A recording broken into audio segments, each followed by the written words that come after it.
నమస్తే అండి. Ramakrishna health line, cell health ఈ రెండు సంస్థలు అందిస్తున్నటువంటి సేవల్ని మీ ముందుంచదలిచాము. మొదట పేషెంట్ ఒకసారి వచ్చిన తర్వాత డాక్టర్ని మొదటగా కలుస్తారు.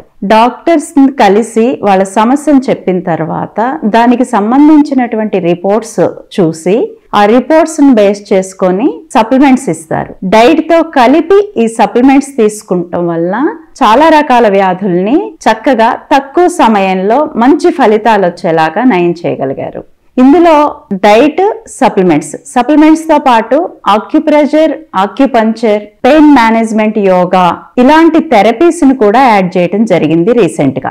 గడిచిన కొన్ని సంవత్సరాల్లో చూసి ఎక్కడెక్కడ ఏ మేరకు అలోపతి అవసరం అవుతుందో అక్కడ తాత్కాలికంగా ఆ సపోర్ట్ కూడా ఇస్తారు. సాధ్యమైనంత వరకు అలోపతి అవసరం లేకోకుండానే 70-80% వరకు వ్యాధుల్ని నయం చేయగలుగుతారు. క్యాన్సర్ లాంటి వాటిలో కానీ, ఇతర క్రానిక్ అంటే డయాలసిస్, కిడ్నీలో డయాలసిస్లు కానీ, క్యాన్సర్ లో కీమోలు కానీ ఏదైనా అవసరమైతే 2-3 సైకిల్స్ ఇస్తూ సపోర్ట్ తీసుకొని కాస్తంత పేషెంట్ కంఫర్ట్ లోకి వచ్చిన తర్వాత కేవలం డైట్ తో, సప్లిమెంట్ సపోర్ట్ తో వ్యాధులను నయం చేయడం జరిగింది. ఇక్కడ పేషెంట్ తో వ్యవహరించే విధానం కూడా ఎలా ఉంటుందంటే, డాక్టర్ దగ్గరికి ఫస్ట్ పేషెంట్ వచ్చిన తర్వాత వాళ్ళ వ్యాధికి సంబంధించినటువంటి రిపోర్ట్స్ వాళ్ళ దగ్గర ఏమున్నాయో చూసి లక్షణాలని ఒకసారి ఎందుకు వ్యాధి వచ్చింది, ఎలా అంటే వ్యాధి రావటానికి గల కారణాలేంటి, దాని లక్షణాలు ఏ విధంగా ఉంటాయి, వాటికి డైట్ లో ఎలాంటి పరిష్కారం లభిస్తుంది, డైట్ తో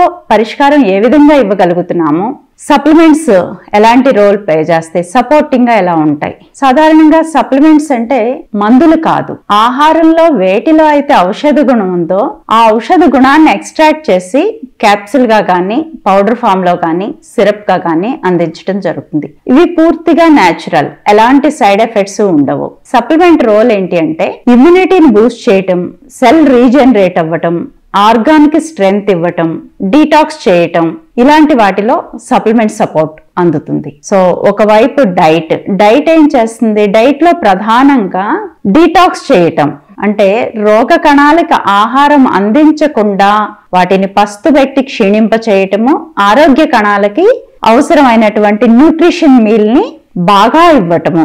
సో డైట్ కున్న పిల్లర్స్ గురించి, తర్వాత ఈ ఆహారం గురించి ఎక్స్ప్లెయిన్ చేస్తూ సప్లిమెంట్స్ ఏ విధంగా వాడుకోవాలి ఇదంతా కూడా డాక్టర్ కౌన్సిలింగ్ ఉంటుంది.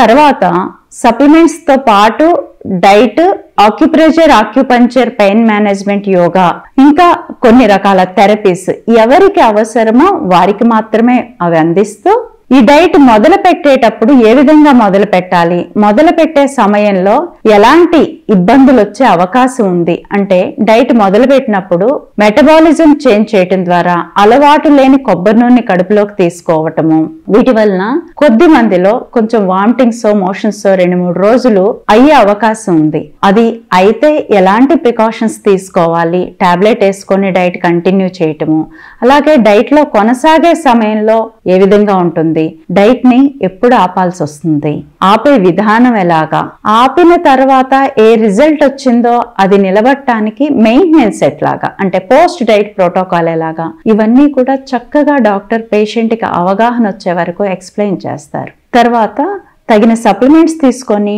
డైట్ చార్ట్ తీసుకొని పేషెంట్ న్యూట్రిషన్ ని కలిసి పూర్తిగా ప్రతి సందేహాన్ని నివృత్తి అయ్యే వరకు చెప్పించుకొని వెళ్ళి డైట్ మొదలు పెడతారు. డైట్ మొదలు పెట్టిన తర్వాత కూడా డైట్ కొనసాగటంలో, డైట్ లో కొనసాగుతున్న సమయంలో ఎలా ఉన్నారు అనేది న్యూట్రిషన్స్ ఫాలో అప్ చేసుకుంటూ ఉంటారు. సో 1 month అయిన తర్వాత రివ్యూకి వచ్చి మొదట డైట్ మొదలు పెట్టేటప్పుడున్న సమస్యలు అంటే వాళ్ళ రిపోర్ట్స్ చూసుకొని మొదలు పెట్టిన నెల పూర్తి చేసి ఇప్పుడు ఉన్న రిపోర్ట్స్ ని చూసుకొని ఎంత తగ్గింది, ఎలా తగ్గింది ఒకసారి పేషెంటే ఎక్స్పీరియన్స్ చేస్తారు.